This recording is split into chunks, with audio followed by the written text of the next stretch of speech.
Hi hello. எங்கே இருக்கோன்னு பார்த்தீங்களா? ஒரு மாதத்துக்கு முன்னாடி நம்ம வந்தோமே, அதே கியூக்கம்பர் நம்ம வெள்ளரிக்காய் தோட்டத்தில் தான் இருக்கோம். இப்போ பாருங்கள், ஒரு 45 நாளோடைய க்ரோத் எப்படி இருக்குன்னு. அதில் வெள்ளரிக்காய் பாருங்கள், இங்கே பாருங்கள், பார்த்தீங்களா? தெரியுதா உங்களுக்கு? எல்லாத்துலேயுமே வெள்ளரிக்காய், அதோட பூவு எவ்வளோ அழகாக இருக்குன்னு மட்டும் பாருங்கள். இந்த கார்டன் கம்ப்ளீட்டாக எவ்வளோ அழகாக இருக்குது. ஸோ செம்மையாக இருக்குல்ல?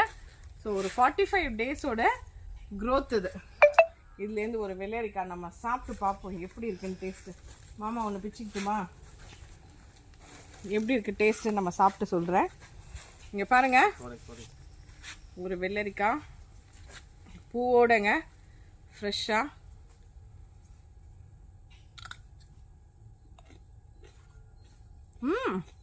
சூப்பராக இருக்குது. ஸோ ஃப்ரெஷ் வெள்ளரிக்காய் எங்கள் ஊர் தோட்டத்துலேருந்து. உங்களுக்கெல்லாம் சான்ஸ் கிடச்சா மிஸ் பண்ணாமல் போய் பாருங்கள். யாருக்கெல்லாம் வெள்ளரிக்காய் பிடிக்குமோ மறக்காமல் நம்ம சேனலை சப்ஸ்கிரைப் பண்ணிக்கோங்க, லைக் போட்டுருங்க. தேங்க்யூ ஃபார் வாட்சிங். டாடா பாய்.